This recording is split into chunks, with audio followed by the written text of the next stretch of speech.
E se eu te dissesse que dormir tarde não te deixa só cansada, te deixa atrasada por dentro, e por isso você acorda já devendo energia, como se o dia tivesse começado sem você. O fato doloroso é simples. Você deita exausta, mas a mente não desliga. E quando finalmente dorme, acorda com o coração correndo, mesmo sem sair da cama. A contradição é essa. O problema não é falta de descanso, é falta de governo. Porque o barulho não está só na rua. Ele mora na pressa interna, e ele rouba o seu antes do dia sem você perceber. O que ninguém te contou é que existe um momento escondido, um pedaço de madrugada que decide o resto da sua rotina. E é ali que a ansiedade ganha ou perde autoridade. Não é sobre virar outra pessoa da noite para o dia. Não é sobre culpa, nem sobre performance. É sobre recuperar um território pequeno, silencioso, onde a sua alma volta a respirar, onde a presença de Deus não é tema, é companhia, e onde uma oração curta vale mais do que uma noite inteira rolando na cama. Você clicou aqui para entender por que dorme tarde, por que acorda cansada e como parar de acordar atrasada. E é exatamente isso que você vai receber. Daqui a pouco eu vou te mostrar, com uma história realista, de mesa de cozinha, de rotina, de coração apertado, como o barulho vira anestesia, e como ele te entrega uma falsa sensação de alívio que cobra com juros no dia seguinte. E depois, sem palestra, eu vou te entregar um decreto simples, antes do dia, e um protocolo de 3 passos, tão prático que dá para começar hoje, mesmo que você trabalhe muito, mesmo que tenha casa, filho, conta, vida. Porque quando você governa à noite, você não ganha só sono, você ganha caminho, e quando você ganha caminho, você ganha recomeço. E é aí que a transformação começa a ficar inevitável. Ela dorme tarde, acorda cansada e culpa o próprio corpo, como se estivesse faltando força, disciplina, vergonha na cara. Mas o que ninguém contou é que o roubo começa antes do despertador tocar. Começa na madrugada, quando o barulho ainda ecoa por dentro, mesmo que a casa esteja em silêncio e ela já desperta atrasada. Não no relógio, mas no coração. Como quem perdeu algo que nem sabia que tinha. O dia nem começou. E a ansiedade já está sentada à mesa, tomando café junto. Ela abre os olhos e sente aquela pressa invisível, como se o mundo estivesse 3 passos na frente. E ela correndo atrás de algo que nunca alcança. Isso não é preguiça. É governo perdido. É viver reagindo ao que já começou. É acordar dentro de uma rotina que não foi escolhida, apenas herdada do barulho da noite anterior. E por causa disso, ela acredita que precisa dormir mais, descansar mais, tentar mais. Mas o que ninguém te contou é que o cansaço não nasce do esforço. Nasce da fuga, da ausência de silêncio antes do dia, da falta de presença, de oração, de um instante onde a alma encosta em Deus e diz: eu estou aqui. E é exatamente aqui que a história começa a revelar onde o verdadeiro ladrão se esconde. Ela é uma mulher comum, digna, dessas que seguram a casa com as próprias mãos. A cozinha é simples. A mesa tem marcas de copo e caderno aberto. O salário entra contado. O aluguel vence todo mês. E mesmo assim, ela faz o pão render. Organiza a rotina. Sustenta a história da família com fé silenciosa. Ninguém vê o esforço, mas ele mora ali, no detalhe. Quando a noite chega, algo muda. O mundo parece mais alto, mesmo que a rua esteja quase vazia. Há um som distante, uma conversa, uma luz piscando no canto da sala. A tela repousa sobre a mesa como parte do cenário. Não é vilã, é só mais um ruído.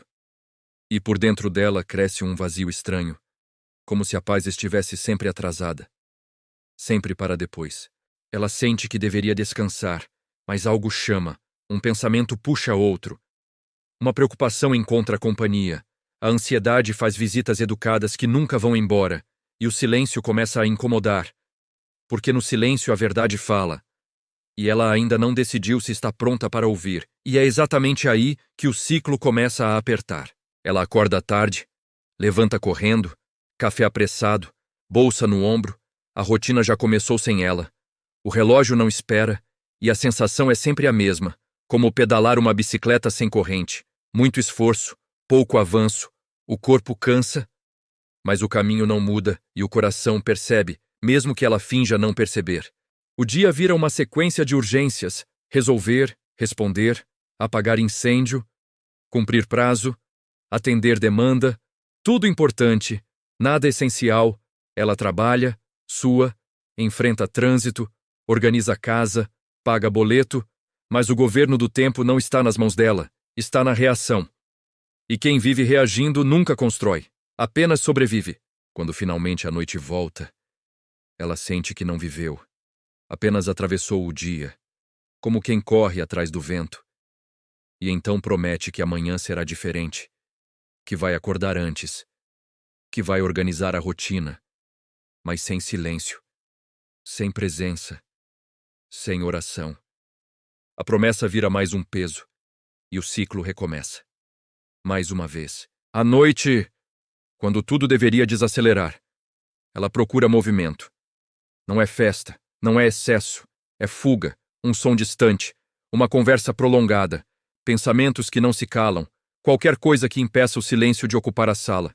Porque quando o silêncio chega, ele não vem vazio, ele vem com perguntas. O que ninguém te contou é que o barulho funciona como anestesia. Ele distrai, entorpece, cria a sensação de companhia, mas rouba a presença, e a alma vai se acostumando com o estímulo constante, com pequenas doses de dopamina barata que aliviam por minutos e cobram com juros na madrugada, em forma de ansiedade que ninguém vê. E assim, o silêncio vira ameaça. Quando na verdade ele é portal. Mas ela ainda não sabe disso. Ainda acredita que precisa preencher cada espaço, cada minuto, cada pensamento, sem perceber que o verdadeiro decreto de governo nasce justamente no vazio escolhido. E é nesse ponto delicado que o mecanismo começa a revelar seu nome. Ela pensa que é só hábito, mas não é. O corpo aprendeu a precisar do estímulo, do ruído, da pequena descarga de dopamina barata que dá a sensação de alívio imediato, como quem come açúcar para esquecer a fome de verdade, e o cérebro aceita. Porque é mais fácil anestesiar do que encarar. Mais simples reagir do que governar. E assim, o ciclo se instala sem pedir permissão. O córtex pré-frontal, aquela parte do cérebro que decide com clareza, que planeja, que governa impulsos, começa a trabalhar cansado, sobrecarregado pela madrugada esticada. E quando ele enfraquece, a ansiedade assume o comando, não gritando, mas sussurrando urgência, criando pressa onde não existe, fabricando problemas antes mesmo do sol nascer. E o resultado é cruel. Ela acorda já correndo por dentro, mesmo parada, já atrasada, mesmo no horário, já devendo energia antes de usar. O barulho da noite vira eco na manhã, e o governo do dia escorre pelas mãos como água. E é nesse ponto que algo precisa rasgar o véu. Porque sem uma ferida certa, não há transformação. A frase veio simples, quase sem intenção, mas entrou como farpa. Você não está atrasada no relógio, você está atrasada dentro de você. E aquilo ficou ecoando, não como acusação, mas como diagnóstico. Porque no fundo ela sabia, o problema nunca foi o despertador. Foi o vazio que ela evitava encontrar. E a segunda lâmina foi ainda mais silenciosa. Você não está cansada, você está sem silêncio. E naquele instante algo tremeu, não de medo, mas de reconhecimento, como quando a verdade encosta no coração e diz: eu sempre estive aqui. Você só estava ocupada demais para ouvir, e essa revelação não humilha, ela acorda. Ela percebe, então, que não precisa de mais força, precisa de alinhamento. Não precisa de mais horas, precisa de presença. Não precisa lutar contra o mundo, precisa parar antes dele começar. E é nessa pequena decisão interna, quase invisível, que a madrugada começa a ganhar outro significado. Era madrugada, mas não era fuga. A casa estava quieta, o ar diferente, como se o tempo tivesse desacelerado por respeito. Ela sentou à mesa, sem tela, sem som, sem pressa, apenas presença. E pela primeira vez o silêncio não parecia ameaça, parecia abrigo. No começo foi estranho. A mente tentou correr, lembrou tarefas, trouxe preocupações, sugeriu levantar, mas ela permaneceu, respirando, deixando o barulho morrer sozinho. E então algo mudou, não no ambiente, mas dentro. Uma paz discreta, quase tímida, começou a ocupar espaço. Ela percebeu que Deus nunca esteve distante. Nunca abandonou a rotina. Nunca ignorou as orações antigas. Ela apenas não tinha parado o suficiente para habitar o tempo. E naquele instante simples, sem espetáculo, nasceu uma decisão que mudaria o governo do dia seguinte. Não era misticismo, era estratégia. Ela decidiu criar uma janela curta antes do dia começar. Não precisava ser 5 da manhã. Precisava ser antes do barulho, antes das notificações, antes da ansiedade. Um território pequeno, mas sagrado, onde o mundo ainda não tinha voto. Antes do mundo gritar, eu vou existir em paz. Foi esse o decreto. Simples, firme, sem drama. Um protocolo de governo pessoal, porque quem acorda depois do caos vive reagindo. Mas quem acorda antes do dia começa a escolher o caminho, começa a escrever a própria rotina com presença. Ela não sabia ainda como manter, nem quanto tempo duraria. Mas algo já tinha mudado. O silêncio deixou de ser inimigo, virou aliado. E quando o silêncio muda de posição, o destino começa a redesenhar seus contornos.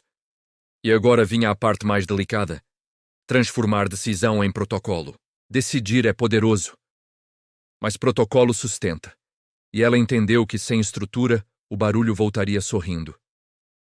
Então começou pela noite, fechando o portão do ruído, diminuindo luzes, encerrando conversas, colocando a tela em modo avião como quem tranca a casa.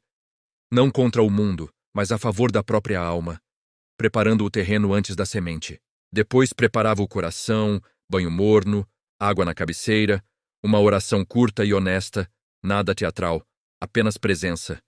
Deus, eu estou aqui antes do dia, sem pedidos longos, sem lista de problemas, apenas alinhamento, porque oração não é discurso, é decreto de governo interno. E quando o céu ainda estava escuro, ela fazia o terceiro passo. 7 minutos com Provérbios aberto, 3 linhas no caderno. Simples, direto, uma frase que guiaria a rotina. Algo aplicável no trabalho, na casa, na postura. Pequeno demais para impressionar alguém, grande demais para continuar ignorando. E foi assim que o teste começou. Dia 1. Estranho. O corpo reclamando. A mente chamando de volta para o conforto antigo. O silêncio parecia longo demais. A ansiedade batendo na porta como visita insistente. Mas ela permaneceu. Não perfeita. Apenas firme. E o café daquela manhã teve um gosto diferente. Não mágico, mas consciente. Dia 2. Irritação. Vontade de desistir.